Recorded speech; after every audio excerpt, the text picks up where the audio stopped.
dan juga dikaruniai kesabaran. Terus bagaimana hubungan dengan anak Karena saya yang kedua-duanya baik. pesantren? Sehat, syukur baik. Mau nanya, Sakit, sabar juga baik. Terima kasih Bapak. Namun yang lebih kita sukai adalah sehat dan syukur. Assalamualaikum warahmatullahi wabarakatuh. Alhamdulillah dan katsiran thayyiban mubarakan fi kama yuhibbu rabbuna wa yarda. Pemirsa Fatwa TV, alhamdulillah jumpa lagi kita di acara program live interaktif Tarbiyah Islamiyah mengenai pendidikan Islam. Nah, tentu saja bersama Al-Ustadz Nafi Zainuddin Hafizahullah Ta'ala yang sudah cukup lama ya mengasuh program ini. Dan bagi pemirsa Fatwa TV dan pendengar radio yang tergabung dalam Artvisi bisa bertelepon ke nomor 021 212 32 333 212 32 333. Nah, seperti itu ya, terutama bagi pendengar radio. Baiklah, untuk mempersingkat waktu kita sapa Ustadznya. Assalamualaikum warahmatullahi wabarakatuh Ustaz Nafi. Waalaikumsalam warahmatullahi wabarakatuh. Alhamdulillah. Ahlan wa sahlan. Ahlan bik Ustaz. Gimana kabarnya Ustaz? Gimana kabar Mahat? Alhamdulillah, semua baik-baik insyaallah. Masya Allah. Itu tuh backgroundnya tuh Mahat Manarul Quran. Masya Allah. Masya Allah. Barakallahu fiik. Barakallahu fiikum Ustaz. Masya Allah. Alhamdulillah Ustaz. Jumpa lagi nih kita nih bersama pemirsa dan pendengar radio di program Tarbiyah Islamiyah kembali lagi. Alhamdulillah kami sangat berterima kasih dan bersyukur kepada Allah antum bisa diberikan waktu dan menemani kami dan melayani pertanyaan-pertanyaan kegelisahan para orang tua Ustaz. Para orang tua. Nah, untuk yang sebagai pembuka kami ingin sekali diberi nasihat Ustaz. Diberi nasihat terkait mengenai orang tua dan anak-anak Ustaz. Bolehkah kita mulai bertanya mengenai nasihat Ustaz? Insyaallah. Baiklah. Baik, alhamdulillah. Begini Ustaz, mohon beri kami nasihat. Kami dapat masukan seperti ini. Nasihat kami, nasihatilah kami mengenai kadang sebagai orang tua kita hanya fokus untuk memacu anak agar sukses dalam meraih nilai sekolahnya, nilai pelajaran, sukses, nilai tinggi gitu. Tetapi orang tua itu lalai bagaimana melatih atau mengajari anak untuk tawadu dan tidak sombong ketika sudah mendapatkan nilai tinggi atau sudah dapat ilmu yang sebetulnya ilmu itu baru dimiliki baru sedikit gitu. Ya baik yang SMA, yang kuliah, ya seperti itu. Ketika baru memiliki ilmu sedikit terus begitu gayanya seperti gimana ya, gaya gitulah. Nah seperti nggak mau dengar yang lain dan merasa paling benar. Mohon bagaimana tips bagi orang tua agar bisa mendidik anaknya dalam hal terkait masalah ini. Barakallahu fiik. Nah, barakallah. Innal hamdalillah nahmaduhu wa nasta'inuhu wa nastaghfiruh wa na'udzu billahi min shururi anfusina wa sayyiati a'malina. May yahdihillahu fala mudhillalah wa may yudlilhu fala hadiyalah. Asyhadu an la ilaha illallah wahdahu la syarikalah wa asyhadu anna Muhammadan abduhu wa rasuluh. Yaqulullahu ta'ala ya ayyuhalladzina amanu taqullaha haqqa tuqatih wa la tamutunna illa wa antum muslimun. Wa yaqulu ta'ala qul innamal ilmu 'indallahi wa innama ana nadhirun mubin. Wa nusalli wa nusallim ala afdhalil anbiya'i wal mursalin Muhammad ibn Abdullah al-Amin wa ala alihi wa ashabihi ajmain wa azwajihi ummahatil mu'minin wa man tabi'ahum bi ihsanin ila yaumiddin. Ya. Pemirsa yang dirahmati Allah Subhanahu wa taala, dimanapun Anda berada, tadi Pak Pongki menyebutkan tentang satu hal yang perlu mendapatkan masukan terkait dengan sukses ya. Tentu kita sudah menjelaskan di dalam episode-episode kita bahwa sukses yang sesungguhnya adalah apabila seseorang dimasukkan oleh Allah Subhanahu wa taala dengan rahmatnya ke dalam surga. Dan untuk itu berupa perjalanan yang jauh tatkala di dunia ini. Dan salah satu jalan yang paling singkat yang Allah Subhanahu wa taala mudahkan untuk hamba-hambanya adalah dengan cara berilmu. Karena dengan ilmu itulah amalan-amalan kita akan benar dan kemudian berharap diterima di sisi Allah Subhanahu wa taala. Man salaka tariqan yaltamisu fihi ilman sahalallahu lahu bihi tariqan ilal jannah. Barang siapa yang mencari ilmu untuk mendapatkan ilmu Allah Subhanahu wa taala, maka Allah Subhanahu wa taala akan mudahkan baginya jalan menuju surga. Jadi ilmu yang kita dapatkan atau ilmu yang kita cari atau ilmu yang ada pada diri kita hakikatnya adalah untuk mendapatkan ridha Allah Subhanahu wa taala.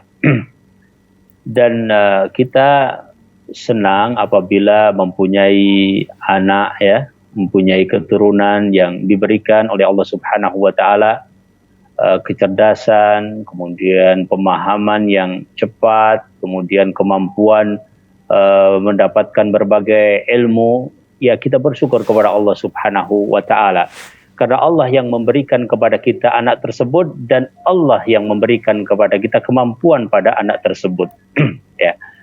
Nah, seperti yang disampaikan oleh Mas Pongki, kadang-kadang mungkin orientasi orang terhadap sebuah prestasi yang sifatnya adalah prestasi mungkin kognitif, ya, yaitu berupa pengetahuan. Ya. Padahal yang dibutuhkan oleh manusia tidak hanya cukup dengan kognitif, tetapi juga keterampilan, ya.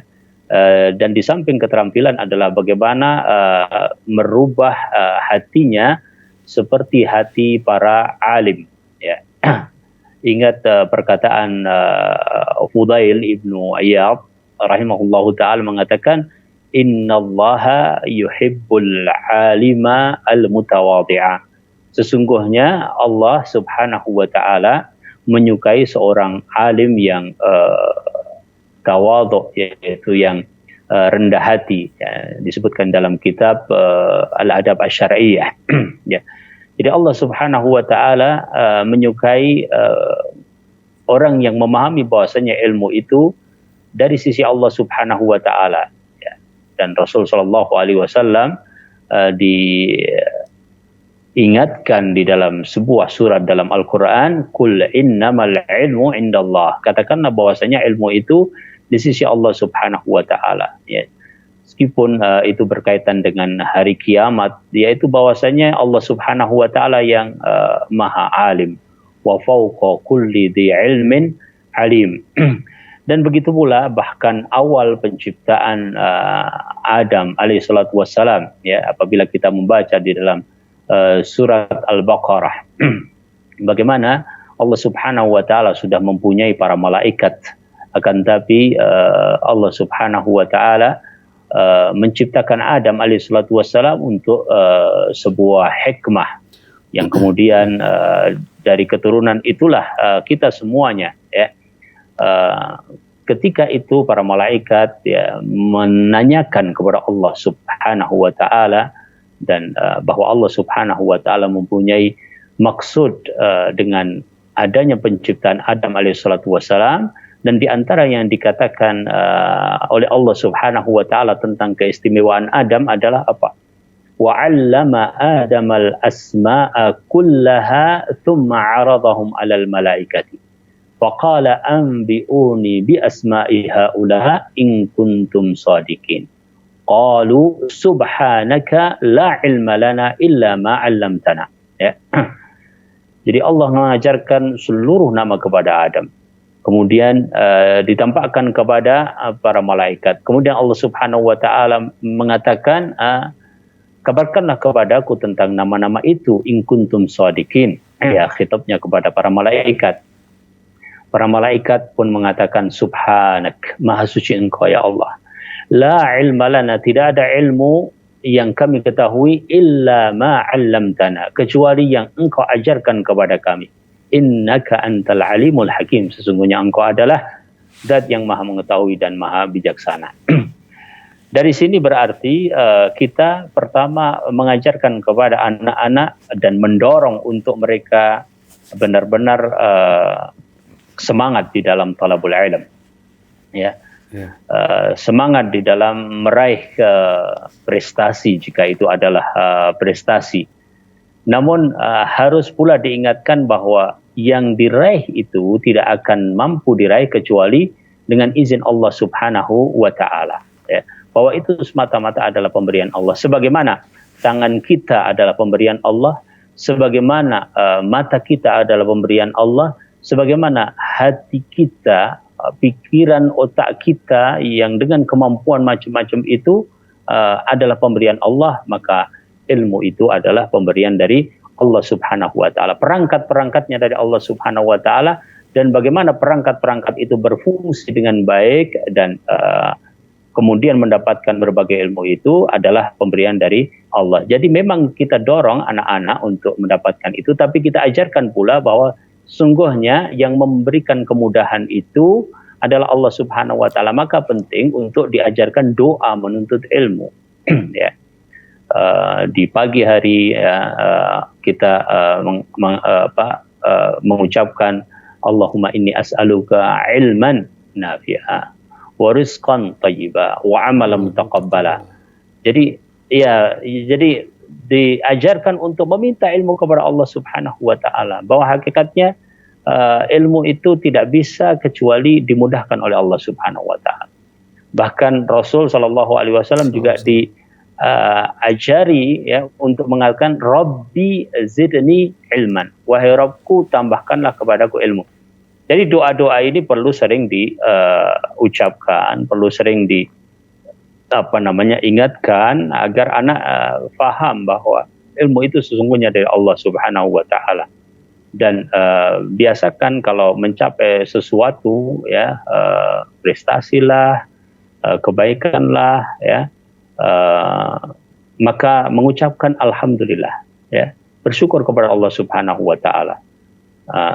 Seperti para imam, misalnya Imam Bukhari rahimahullahu taala, bahkan mendekatkan diri kepada Allah, salat, kemudian menulis hadis, salat, kemudian menulis hadis, supaya terpaut antara apa yang diusahakannya itu dengan keyakinan bahwa itu semuanya dari Allah Subhanahu wa taala.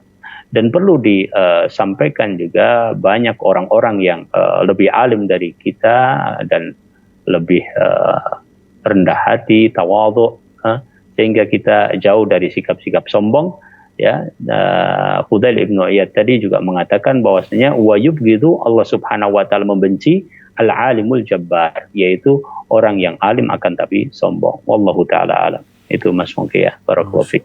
Barakallahu fikum ya Ustaz. Barakallahu. Seperti itu Ustaz, ya. Semua itu titipan ya Ustaz, ya, intinya Ustaz. Masya Allah, barakallahu fikum. Ustaz, kita mulai dari pertanyaan pertama boleh Ustaz, ya, dari website, ya. Coba kita mulai dari ini. Ulil Amri di Riau, Kabupaten Rokan Hilir, Indonesia. Pertanyaannya seperti ini. Assalamualaikum warahmatullahi wabarakatuh Ustazuna. Bagaimana cara mendidik anak agar mempunyai akhlak yang baik di lingkungan yang tidak mendukung? Syukran jazakallahu khair Ustaz. Barakallahu fiik. Iya. Alhamdulillah wassalatu wassalamu ala Rasulillah. Mendidik anak di lingkungan yang tidak mendukung ini sebuah tantangan, dan hakikatnya hidup adalah tantangan, ya. Ya. Masyarakat di mana kita hidup seringkali adalah masyarakat yang kompleks, ya. Ada yang alhamdulillah, ya, sudah sesuai dengan kita, sekeyakinan dengan kita, semanhaj dengan kita, sevisi dengan kita, ya. Ada kalanya, ya, terjadi berbagai hal yang tidak sama, ya. Dan apa yang disebutkan dalam pertanyaan pun mungkin juga didapatkan di berbagai tempat. Jadi lingkungan yang tidak mendukung, ya, tidak mendukung pendidikan, ya, tidak mendukung kegiatan keagamaan, kadang, ya, mungkin tidak mendukung perhatian kepada anak-anak, ya. Itu adalah tantangan yang kita berusaha untuk tetap berada di dalam istiqomah, karena sifat dari muslim Ahlus Sunnah wal Jamaah itu adalah mereka yang aslaha hina afsadan nas, ya, yang mereka itu adalah memperbaiki di saat orang lain membuat kerusakan. Merekalah yang dinamakan dengan orang-orang yang beruntung, ya. Mereka disifati asing, ya, karena apa? Kebanyakan orang sudah tidak mempedulikan antara yang baik dan yang buruk, antara pendidikan dengan hal yang kontra pendidikan, ya. Nah, disitulah memang nilai dari istiqomah di dalam Ahlus Sunnah wal Jamaah, istiqomah di atas Islam, ya, istiqomah di atas kebenaran dan perhatian kepada pendidikan anak. Jadi yang pertama diyakini bahwa itu adalah memang tantangan yang harus kita hadapi, sehingga kita mempunyai langkah-langkah yang memang sudah mengantisipasi berbagai hal itu, ya. Kadang-kadang kita mendapatkan anak-anak kita jauh lebih mengerti tentang kondisi hari ini ketimbang guru-gurunya. Demikian pula hari ini kita mendidik untuk anak-anak yang akan hidup beberapa tahun yang akan datang, ya. Maka dengan dasar pandangan tersebut bahwa itu adalah tantangan yang harus dipersiapkan, insya Allah kita akan bisa menyiapkan lebih baik. Itu yang pertama. Yang kedua, bahwa jamaah itu menguatkan, ya. Jadi kita terasa lebih lemah, terasa menjadi objek untuk banyak terwarnai karena kita sendiri dan tidak berjamaah, ya. Nah, berjamaah yang saya maksudkan adalah bahwasanya kita membutuhkan ta'awun, kita membutuhkan tolong menolong. Bahkan Rasul Shallallahu Alaihi Wasallam di awal dakwahnya kan mencari orang-orang yang menjadi as-sabiqunal awwalun, ya, setelah Khadijah radhiyallahu taala anha, kemudian Abu Bakar, para sahabatnya, kemudian Ali, dan seterusnya. Pada waktu yang sama Rasul Shallallahu Alaihi Wasallam juga memanfaatkan keberadaan Abu Talib, pamannya, yang melindungi dakwahnya. Jadi at-ta'awun 'alal birri wat taqwa, ya, saling tolong menolong di atas kebaikan dan ketakwaan, itu diantaranya adalah dengan cara mencari sebuah jamaah komunitas.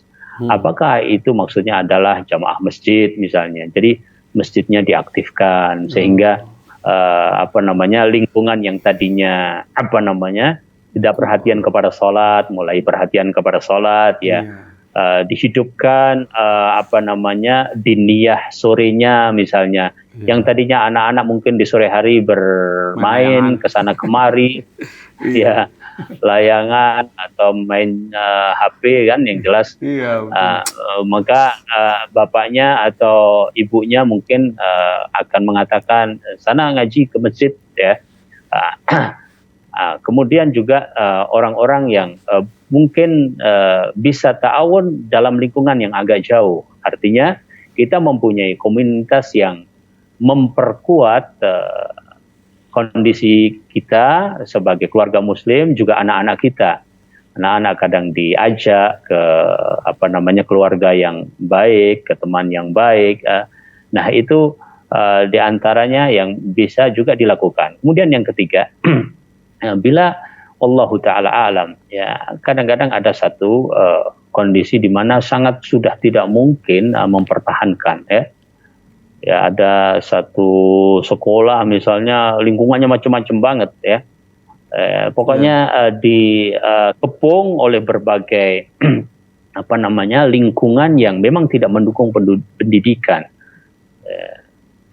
Ya, yang seperti itu apabila sudah sangat-sangat buruk dan kita sangat khawatir, tidak mungkin keluar rumah saja kita mungkin was-was, ya, karena lingkungannya yang sudah sedemikian rupa.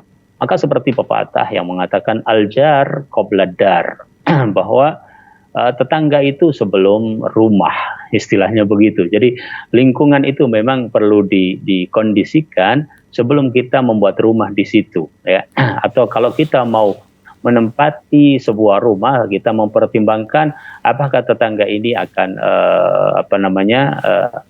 sesuai dengan kita atau sangat kontra misalnya dengan kita. Sebagaimana Rasul Shallallahu Alaihi Wasallam menyebutkan dalam hadis, ya. Kullu mauludin yuladu 'alal fitrah fa abawahu yuhawwidanihi aw yunassiranihi aw yumajjisanihi, ya.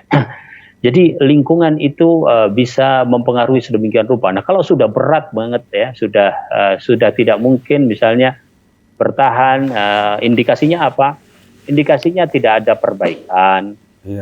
Indikatornya ya, kemudian semakin buruk, kita semakin kewalahan dan seterusnya, maka layak untuk kita mempertimbangkan hijrah, maksudnya pindah gitu ya. Jadi pindah tempat untuk mencari lingkungan yang lebih baik, seperti kita pindah sekolah saja, ya. Pindah sekolah dari yang kurang baik kepada sekolah yang lebih baik, maka sesungguhnya tempat tinggal juga seperti itu, bukan kita tidak menghormati lingkungan, akan tetapi kita sudah sedemikian rupa tidak mungkin untuk bertahan, maka bagaimana kita dapatkan bahwa hijrah berpindah dari satu tempat ke tempat yang lebih baik itu adalah merupakan sesuatu yang insya Allah juga disyariatkan. Wallahu ta'ala alam. Masya Allah, barakallahu. Jadi pindah rumah ya seperti layaknya kita pindah sekolah gitu Ustaz ya. Mendekati lingkungan yang baik, yang kondusif untuk ibadah gitu Ustaz ya.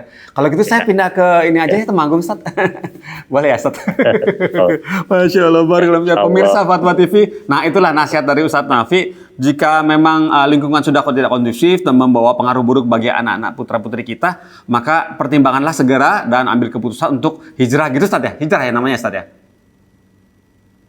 Ya, itu alternatif ketiga terakhir tadi Mas Pongki, karena yang pertama adalah kita menyadari semua lingkungan itu adalah tantangan untuk kita sama-sama berbuat baik, insya Allah. Baik, alhamdulillah, barakallahu fiikum, Ustaz, masya Allah.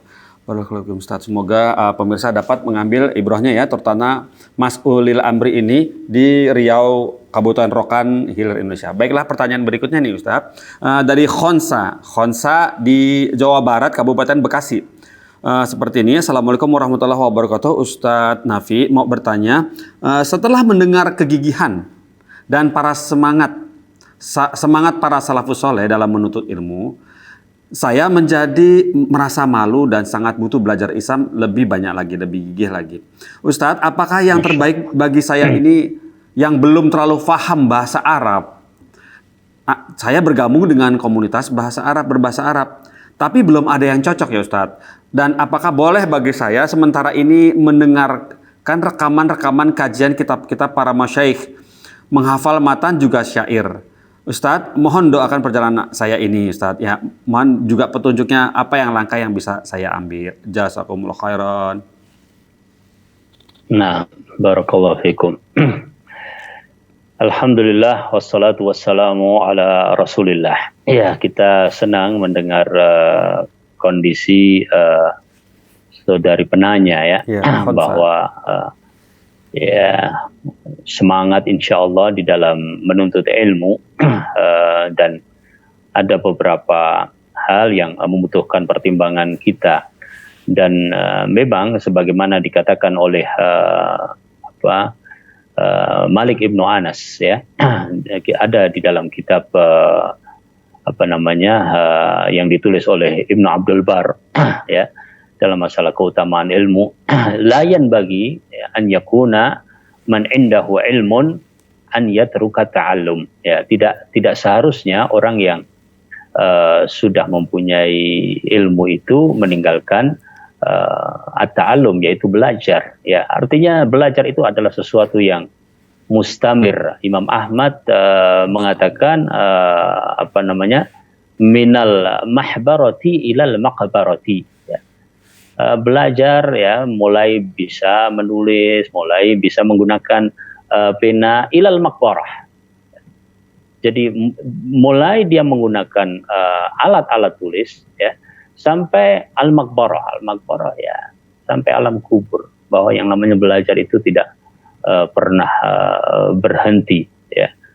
Kita aja itu kalau ngelihat buku-buku itu, ya Allah, apa bisa kita baca semuanya ya? Kayaknya subhanallah. Tapi ya memohon kepada Allah Subhanahu wa taala ya, bahwa Allah memudahkan untuk kita, terutama adalah apa yang memang kita butuhkan sekarang dan apa yang bisa memberikan manfaat kepada orang lain sekarang ya. Jadi itu adalah sebuah proses yang terus-menerus ya, dan kita memohon agar Allah Subhanahu wa taala memberikan taufik. Kalau tadi ditanyakan apakah boleh sekarang memulai dengan mendengar kajian-kajian masyayikh ya.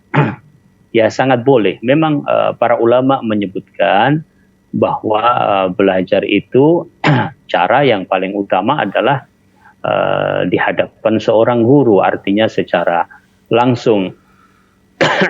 Jadi ada talaki ya. Ada penerimaan ya, penerimaan langsung dari seorang guru, sehingga ada manfaat, misalnya runut ya, terstruktur, ada manfaat menghindari kesalahan pemahaman dan seterusnya. Namun demikian, ulama juga tidak mengingkari bahwa seorang dengan kondisi-kondisi tertentu dia semacam otodidak, tapi juga memperhatikan cara otodidak, maka mendengarkan kajian-kajian masyayikh dalam hal bidayah seperti itu tentu saja termasuk dalam bab ini, namun tinggal dipilih ya. Yang pertama, pastikan bahwa masyayikh itu adalah masyayikh yang di kalangan Ahlus Sunnah wal Jamaah, dan utamanya kajian-kajian yang berupa taksilul ilmi, yaitu benar-benar mempelajari ilmu dari dasar. Contoh misalnya adalah dimulai dengan kajian akidah misalnya. Ya, kemudian apabila kajian fikih misalnya dipilih, misalnya mereka masyayikh yang membahas kitab fikih dari awal misalnya.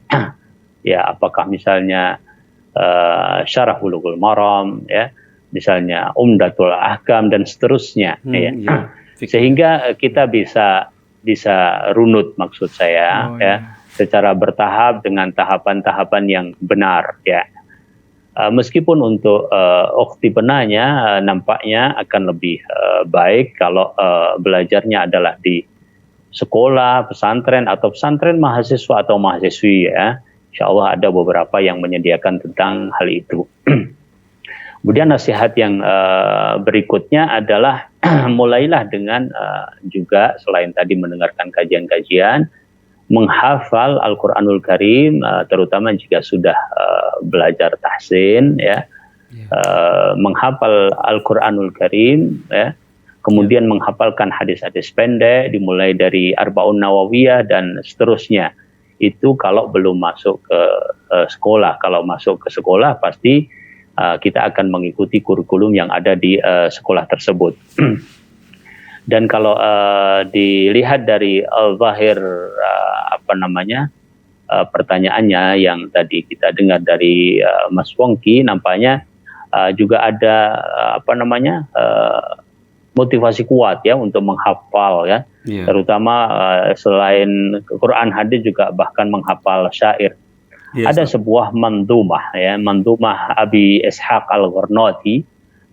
Beliau mempunyai 112 bait tentang keutamaan menuntut ilmu. Apabila ingin menghafalkan ini ya, insyaallah itu juga merupakan bekal yang sangat baik, karena mengandung nasihat-nasihat yang sangat baik di dalam masalah talibul ilm.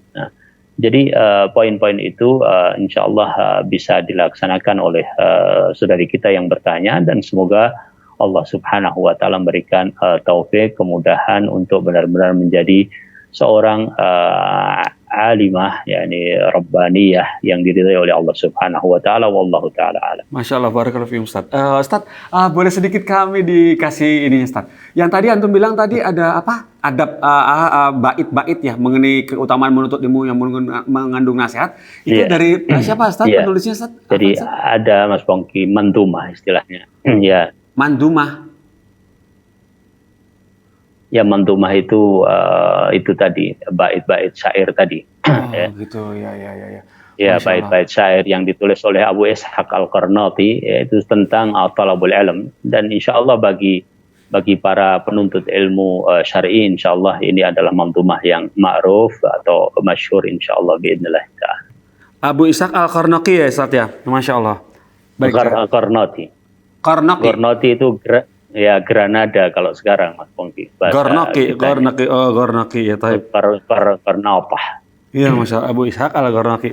Baitnya ya, Masya Allah, baiklah. Jadi tertarik Ustaz, Masya Allah, barakallahu Ustaz atas nasihat dan tips-tipsnya. Semoga Mbak Khansa ya, ini perempuan insya Allah namanya Mbak Khansa di Jawa Barat ke Bekasi bisa mengambil pelajaran dan mengambil faedahnya dari yang Ustaz Nafi sudah sarankan, tahapannya untuk bisa memahami agama ini dengan lebih baik. Baiklah, alhamdulillah. Berikutnya Ustaz, ini pertanyaan dari Ummu Malik di Jakarta, Ustadz. Assalamualaikum warahmatullahi wabarakatuh. Ustadz Nafi, ini saya ingin bertanya, Ustadz, setiap Jumat ada orang menitipkan uang ke saya untuk membeli minuman yang kami jual dan dibagikan anak-anak yang ada di TPA. Terus kemudian karena anak-anak yang ngaji banyak dan uang yang dititipkan kurang, maka saya persilahkan untuk orang-orang yang mau berdonasi. Nah, apakah hal ini diperbolehkan ya Ustadz? Istilahnya bolehkah mencari donatur gitu? Bagaimana ini sebenarnya yang saya lakukan? Barakallahu fikum. Nah, alhamdulillah wassalatu wassalam ala rasulillah.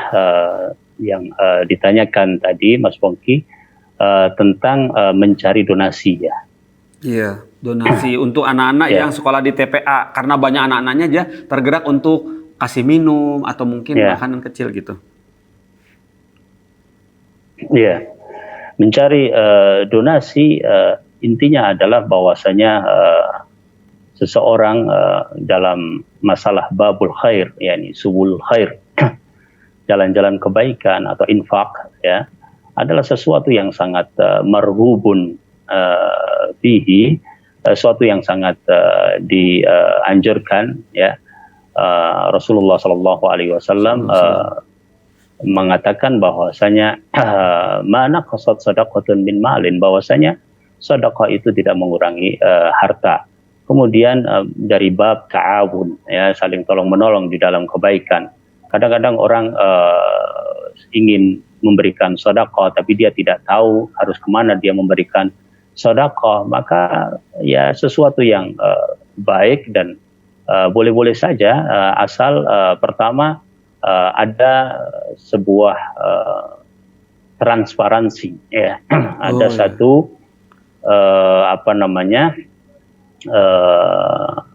keterus-terangan bahwa itu adalah sesuatu yang dilakukan dalam rangka amal khair ya, untuk tujuan tertentu dengan pengumuman yang jelas, dengan pertanggungjawaban yang jelas. Kalau pertanyaan yang sederhana tadi insyaallah taala dalam bab itu.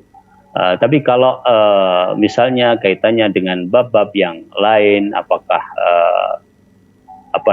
dia misalnya boleh ya, karena dia kan penjual ya, Pak Pongki. Ya. Betul. Dia sendiri penjual kan? Ya, penjual dia sendiri juga. Ya, dia sendiri adalah penjual dan sebagainya. Insya Allah kemarin itu termasuk salah satu di antara topik yang dibicarakan oleh Dewan Fatwa, dan ada semacam penyempurnaan terhadap hal itu. Insya Allah kita tunggu saja fatwanya kalau masalah itu. Ya. Boleh tidak seorang panitia donasi kemudian membeli dari barangnya sendiri dan sebagainya. Kemarin kita sudah bahas dan insya Allah kita tunggu bersama-sama. Wallahu ta'ala. Barakallahu fiikum Ustaz. Alhamdulillah. Ya, bagi yang bertanya Ummu Malik semoga bisa bertabar sedikit. Insya Allah Dewan Fatwa akan mengeluarkan fatwanya, merilis fatwanya terkait mengenai yang Ibu Malik tanyakan. Berikutnya Ustadz, ini pertanyaan dari Ibu Atika Puspita di Sumatera Utara, Kota Tebing Tinggi, Ustadz. Assalamualaikum warahmatullahi wabarakatuh, Ustadz Nafi. Saya seorang pelajar SMA, umurnya sekitar 17 tahun. Saya ingin bertanya, menurut Ustadz, apa yang saya lakukan jika kita melihat orang tua kita berantem dan selalu membongkar aib mereka di depan anak-anaknya?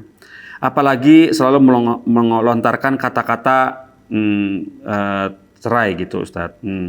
Apa yang saya sebagai anak harus lakukan dan bagaimana cara supaya bisa menasihati kedua orang tua saya ini ya Ustadz? Jika boleh jujur, saya merasa sangat tertekan ya Ustadz melihat mereka saling bertengkar setiap saat. Mohon pencerahannya Ustadz. Terima kasih. Jazakumullah khairan. Kasihan ini anak.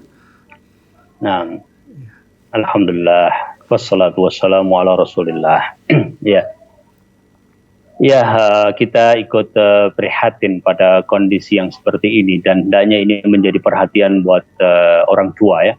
Baik orang tua, penanya ataupun siapapun ya, bahwa anak apalagi sudah besar ya, kemudian menyaksikan kedua orang tuanya dalam kondisi tidak baik hubungannya, kemudian di depan mata mereka, subhanallah mempengaruhi sedemikian rupa ya. Jika di dalam bahasa Al-Quran mereka itu adalah rahmah ya. Jadi setelah ada mawaddah antara seorang suami dan istri, kemudian Allah Subhanahu wa taala karuniakan rahmah, yaitu berupa aulad ya, berupa anak-anak ya. Kemudian ternyata setelah mereka besar, mereka mendapatkan kondisi kedua orang tuanya dalam keadaan yang menyedihkan ya. Dan tentu at-talaq atau al-firaq ya, furqah ya, perceraian adalah sesuatu yang sangat mungkin terjadi ya, yang dimulai dari perbedaan-perbedaan yang ada di dalam keluarga. Namun kan bukan itu sesungguhnya tujuan dari az-zawaj atau an-nikah syar'i. Bahkan salah satu hal yang perlu dimengerti bahwa orang menikah itu adalah ala niyatid dawam ya. Niatnya adalah ya sepenuhnya seterusnya menjadi suami istri kan gitu ya. Jadi buat orang tua semoga ini menjadi hal yang benar-benar diperhatikan. Kalaupun mereka ada khilaf, ada perbedaan, seandainya mereka harus bertengkar, seandainya mereka harus ya saling membicarakan, jangan sampai di hadapan anak yang kemudian bisa berefek negatif. Tentu insya Allah baik bapaknya ataupun ibunya sesungguhnya ingin menghendaki keturunan yang baik, anak-anak yang baik, soleh dan solehah ya.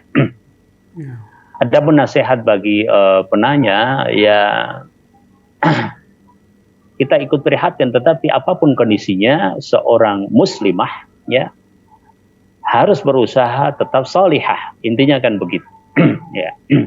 Jadi kondisi yang demikian jangan kemudian mempengaruhi niat kita untuk benar-benar menjadi anak yang baik, anak yang salihah ya.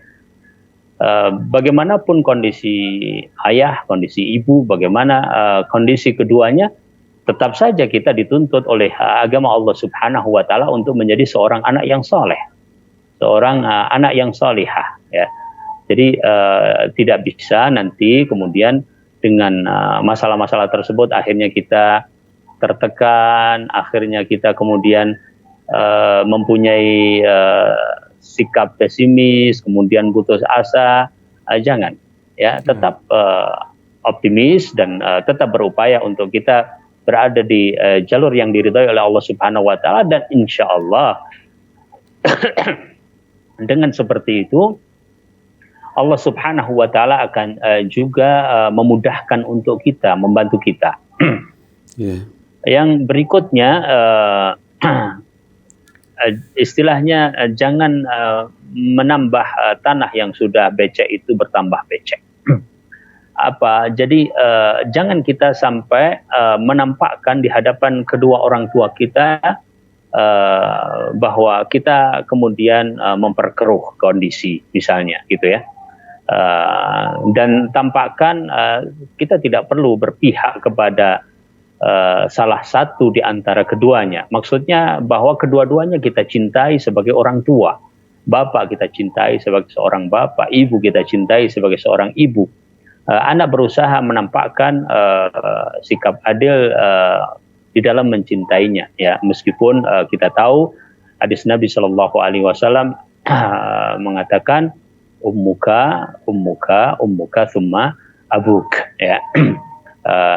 Tapi maksudnya adalah dalam kondisi yang seperti ini kita ingin membuat islah di antara mereka. Kita ingin memperbaiki sebisa yang atau semampu yang kita bisa sebagai seorang anak. Memang untuk menyelesaikan ini sesungguhnya ya kondisi-kondisi ingin furqa, perselisihan di antara kedua orang tua, kembali kepada firman Allah Subhanahu wa taala. Ya, wa in khiftum shiqaqa bainihima fab'atsu hakaman min ahlihi wa hakaman min ahliha in yurida islaha yuwaffiqillahu bainahuma. Jadi kalau engkau takut terjadi syiqaq, terjadi pertengkaran, kemungkinan perpecahan, maka hendaklah ada wakil dari keluarga laki-laki dan wakil dari keluarga perempuan. In yurida islaha yuwaffiqillahu bainahuma.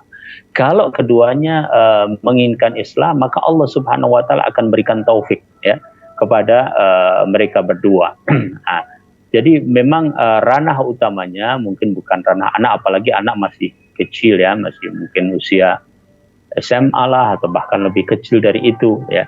Ranahnya adalah dari keluarga. Jadi kita juga bisa memberitahukan ya masalah orang tua itu kepada mungkin saudara kita yang kita anggap memang bisa untuk ikut berperan di dalam masalah ini. Bisa jadi adalah saudara ibu atau misalnya saudara bapak ya, dan dengan tetap menjaga hal-hal yang memang perlu dijaga untuk tidak diberitakan. Ala kulli hal ya kita bisa mengusahakan dari sisi itu. Kalau misalnya kita sebagai anak yakin bahwasanya kita bisa berperan, maka kita juga dekati saja bapak, dekati saja ibu ya, bahwa ini adalah sesuatu yang tentu tidak dikehendaki dalam sebuah keluarga dan berefek ke sana kemari ya. Dan jangan lupa ya, ini kita banyak meminta kepada Allah Subhanahu wa taala, karena hati itu yang membolak-balikkan Allah Subhanahu wa taala. Bahkan cinta dan benci ya bisa berubah-ubah ya dengan kita berdoa kepada Allah Subhanahu wa taala. Wallahu taala a'lam. Masyaallah. Barakallahu fikum Ustaz. Masyaallah seperti itu ya Ustaz nasihatnya ya. Barakallahu fikum Ustaz. Baiklah. Pertanyaan berikut Ustaz, ini dari Umu Anam di Kalimantan Tengah, Kabupaten Sukamara, Indonesia. Pertanyaan seperti ini Ustaz. Bismillah. Assalamualaikum warahmatullahi wabarakatuh Ustaz Nafi. Assalamualaikum warahmatullahi wabarakatuh. Afan Ustaz, kalau pertanyaannya agak panjang. Begini Ustaz, ana baru hijrah kurang lebih 6 bulan. Kurang lebih 6 bulan dan menjadi kendala yang menjadi kendala adalah suami ana yang selalu mencela dan membenci ana gara-gara ana nyunah. Bahkan ana sudah beberapa kali diusir oleh suami. Pertanyaannya, bagaimana cara ana menyikapi suami ana yang selalu membenci dan mencela ana gara-gara ana nyunah? Kemudian, apakah ana berdosa jika ana pergi dari rumah? Mohon pencerahannya Ustaz. Jazakumullah khairan. Nah, alhamdulillah wa nusalli wa nusallim ala Rasulillah wa ala alihi wa ashabihi wa man tabi'a bihudah ila yaumin nalqah. Ya, kita mendapatkan satu hal yang kadang-kadang susah seperti ini ya. Ya, maksud saya adalah bahwa macam-macam masalah yang ada di dalam keluarga ya. Ada yang keluarga jauh sekali dari perkara-perkara yang sifatnya agamis, padahal itu adalah fondasi yang paling kuat ya. Bahkan ketika kondisi seorang istri itu sudah belajar agama, mau mengaji, sesungguhnya ini sangat membantu suami, bahkan tanggung jawab suami ya. Ali radhiyallahu taala anhu mengatakan bahwasanya ad-dunya mata'un wa khairu mata'iha al-mar'atu as-salihah. Dunia itu perhiasan dan sebaik-baik perhiasannya adalah al-mar'ah as-salihah, wanita yang salihah. Insyaallah sangat terbantu pendidikan anak, bahkan kebaikan keluarga dengan adanya istri-istri yang sudah mau untuk tunduk dan taat kepada syariat Allah Subhanahu wa taala. Bahkan Rasulullah sallallahu alaihi wasallam sangat memuji istri yang seperti ini ya. Terjadi perbedaan dengan suami gara-gara junah ya. Ya, dan beliau mengatakan bahwa sudah sekitar 6 bulan, belajar atau melakukan hijrah. Ya, kadang-kadang orang yang tidak suka dengan fenomena hijrah mengartikan yang macam-macam. Padahal hijrah dalam arti kembali kepada syariat dan lebih perhatian kepada hukum-hukum syariat itu memang dikatakan oleh Rasulullah Sallallahu Alaihi Wasallam. Wal muhajiru man hajara mimma nahallahu anhu. Dan seorang yang berhijrah itu adalah seorang yang meninggalkan perkara-perkara yang dilarang. Ya. Jadi memang ini adalah sebuah fenomena yang terpuji, yang baik, yang pantas untuk kita dukung. Berapa banyak keluarga hancur justru dari istrinya, waliyadzubillah ya. Ada istri yang seperti ada dalam pertanyaan ini pantas untuk disyukuri oleh suami tentunya. Namun saya juga tetap ingin menyampaikan tentang mungkin masalah nyunnah itu ya. Apa yang disebut dengan nyunnah ya, maksudnya gitu ya. Apakah maksudnya nyunnah itu adalah memakai jilbab, menutup aurat, ya, kemudian memperhatikan pengajian? Maka kalau itu yang dimaksudkan, itu adalah baik dan wajib untuk dilakukan. Ya, seorang perempuan yang berpakaian secara syar'i. Tapi kadang-kadang ya orang mungkin memahami bahwa kalau junnah misalnya jilbabnya harus berwarna hitam gitu misalnya. Ya tidak kan gitu. Kalau pakaian kan kembali kepada adat. Mungkin di negara tertentu hitam itu khusus perempuan, ya laki-lakinya khusus putih. Kalau ada perempuan kok berpakaian putih, nyeleneh, aneh gitu kan. Sebaliknya ada laki-laki berpakaian hitam juga seperti itu. Di sebagian negara mungkin seperti itu. Tapi di Indonesia adat kita memang memakai pakaian yang berbeda-beda. Pak Pongki sekarang sedang berpakaian hitam, ya. Saya juga sedang berpakaian biru, kan gitu. Jadi pakaian itu kalau masalah warna misalnya adalah kembali kepada adat, ya. Yang penting tidak menimbulkan fitnah kalau dia itu adalah perempuan. Yang penting adalah menutup aurat, ya. Yang penting tidak bergambar makhluk-makhluk hidup misalnya seperti itu. Nah, saya ingin sedikit menyinggung karena saya khawatir ya kadang-kadang baru ikut rajin kajian, kemudian teman-temannya banyak pakai hitam dan sebagainya, kemudian dia harus pakai hitam. Akhirnya suami takut ya, ini aliran hitam-hitam ini apa misalnya kan gitu. Ya mungkin suaminya khawatir ya. Mendingan aliran yang putih-putih saja, mungkin bukan hitam ya. Kan gitu ya. Memang kalau dunia hitam ya perlu kita waspadai. Apalagi hati yang hitam. Waduh. Jadi kalau maksudnya kalau itu adalah yang hal-hal yang seperti itu, maka bukan tidak nyunah kalau kita itu memakai pakaian jilbab yang syar'i tapi warnanya misalnya biru ya. Warnanya misalnya adalah warna coklat, katakanlah begitu ya. Karena itu sesuai dengan kondisi tradisi kita di tanah air ini. Demikian juga mungkin kalau yang dipermasalahkan itu adalah misalnya pakai jilbab jangan longgar-longgar ya. Kita juga menyesuaikan ya. Menyesuaikan dalam arti yang penting adalah terpenuhi syarat-syarat syar'inya, ya, syarat-syarat syar'inya. Artinya kalau yang diperingatkan oleh suami itu adalah perkara-perkara yang menurut pandangan istri itu wajib, ya istri tetap harus lebih memilih yang wajib. Menurut syar'i itu adalah haram harus ditinggalkan, ya istri tetap harus memegangi itu. Tapi kita juga mungkin melihat ada perkara-perkara yang sesungguhnya masih khilafiyah saja misalnya gitu ya, masih belum sampai kepada keyakinan tersebut, masih boleh-boleh saja. Saya ambil contoh yang mudah tadi adalah masalah pakaian ya. Masalah pakaian ya berarti dia harus taat kepada suami karena pada dasarnya suami itu ditaati. Lau kuntu amiran ahadan an yasjuda li ahadin la amartu al mar'ata tasjudu li zaujiha atau kama qala sallallahu alaihi wasallam. Kalau aku boleh memerintahkan seseorang untuk sujud kepada orang lain, maka niscaya aku akan perintahkan seorang istri sujud kepada suaminya. Dan ini disebutkan oleh banyak para ulama.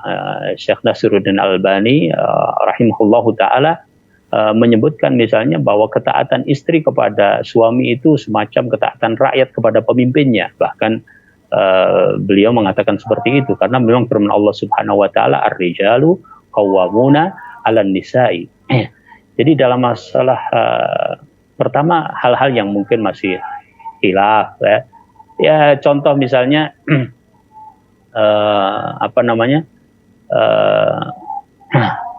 dalam masalah sedekap setelah i'tidal misalnya ya. Misalnya dia memilih yang i'tidal itu sedekap tapi belum tahu benar dalilnya, belum sebuah keyakinan ya, hanya ikut-ikut saja temannya begitu, dia melakukan begitu. Suaminya bilang nggak usah lah gitu ya. Maka dia masih boleh untuk mengikuti suami dalam hal itu. Jadi dalam perkara-perkara yang mubah, juga pada asalnya suami juga wajib diikuti, ya, wajib diikuti. Mubah itu adalah sesuatu yang boleh secara syar'i dan tidak ada dharar, ya, tidak ada sesuatu yang membahayakan secara syar'i. Maka ya dia taati suami di dalam hal ini, ya. Tapi kalau misalnya tadi nggak boleh pakai jilbab, ya. Kita tetap kembali kepada hadis Nabi Shallallahu Alaihi Wasallam, la ta'ata li makhluqin fi ma'siyati al-khaliq. Tidak boleh taat kepada makhluk dalam bermaksiat kepada al-khaliq. Ya. Jadi saya ingin mempertegas masalah gara-gara ana nyunnah tadi ya, perkataan gara-gara ana nyunnah itu. Yeah. Jadi kan sunnah yang paling sunnah itu adalah perkara tauhid. Ya, itu yang utama. Misalnya kalau kita diminta untuk melakukan perkara-perkara syirik, ya nggak boleh. Kita tidak bisa taat kepada suami dalam hal ini. Tapi kalau yang dimaksudkan dengan nyunnah tadi adalah perkara-perkara yang mungkin masih khilafiyah, atau perkara-perkara yang bahkan masih mubah-mubah saja, atau perkara-perkara yang masih afdaliyah saja. Sedangkan seorang wanita tidak boleh berpuasa sunnah melainkan atas izin suaminya, kan gitu. Ya. Jadi ini juga perlu diperhatikan Wallahu taala alam, tapi teruslah berusaha untuk juga mendekati suami. Insya Allah kalau suaminya senang dalam perkara-perkara yang memang hak-hak suami, ya insya Allah semoga dia lebih mudah untuk kemudian juga menerima sunnah ini kepada dirinya. Wallahu taala alam. Ya, seperti itu ya Ustaz. Masya Allah, barakallahu fikum Ustaz. Masya Allah. Semoga yang bertanya tadi bisa paham apa yang sudah disampaikan oleh Ustaz Nafi ya Ustaz ya. Baiklah, alhamdulillah Ustaz. Ini coba semoga kita masih memiliki waktu untuk pertanyaan yang terakhir. Insya Allah ada waktu sekitar 4,5 menit lagi. Dari Ibu Yuli di Riau, Kabupaten Indragiri Hilir, Indonesia. Assalamualaikum warahmatullahi wabarakatuh, Ustaz Nafi. Assalamualaikum warahmatullahi wabarakatuh. Maaf, Ana baru menikah sekitar 5 bulan. Qadarullah belum dikaruniai buah hati. Beberapa hari lalu Ana mengikuti promil, yaitu promil terapi, yaitu langit garis 2 dengan doa. Dalam program ini tersebut banyak kebaikan yang didapat seperti diingatkan selalu bersyukur, berbuat baik, dan lain-lain. Dalam hal ini, Ana masih ragu apakah itu sesuai dengan sunnah. Dan apa tidak, karena dalam program ini setiap hari isinya adalah kebaikan-kebaikan dan juga keburukan-keburukan yang kita tulis dalam buku. Kemudian baru kita share ke grup program tersebut. Mohon nasihatnya mengenai ini ya Ustadz. Alhamdulillahirabbil alamin wa nusalli wa nusallim ala Rasulillahil amin. Wa ba'd, promil tadi program Pak Penggiat, program kehamilan insyaallah ya. Iya. Yes. Jadi gitu. masalah kelahiran anak maksud saya atau kehamilan sepenuhnya adalah kehendak Allah Subhanahu wa taala. Jadi kita tidak bisa kecuali memang Allah Subhanahu wa taala menghendaki ya. Allah Subhanahu wa taala menghendaki pada kita, maka Allah Subhanahu wa taala akan memberikan kepada kita insyaallah. Nah, untuk itu kita kembali kepada firman Allah Subhanahu wa taala di dalam surat Nuh ya. Allah Subhanahu wa taala berfirman, "Faqultu astaghfiru rabbakum innahu kana ghaffara. Yursilis samaa 'alaikum midrara wa yumdidkum bi amwali wa banina wa yaj'al lakum jannati wa yaj'al lakum anhara." Ya. Ayat itu menunjukkan kepada kita untuk banyak beristighfar. Ya. Beristighfar kepada Allah Subhanahu wa taala itu di antara sebab-sebab kemakmuran dan juga sebab-sebab kelahiran. Ya. Ya, oleh karenanya kita banyak beristighfar kepada Allah Subhanahu wa taala. Semoga Allah Subhanahu wa taala memberikan jalan ya.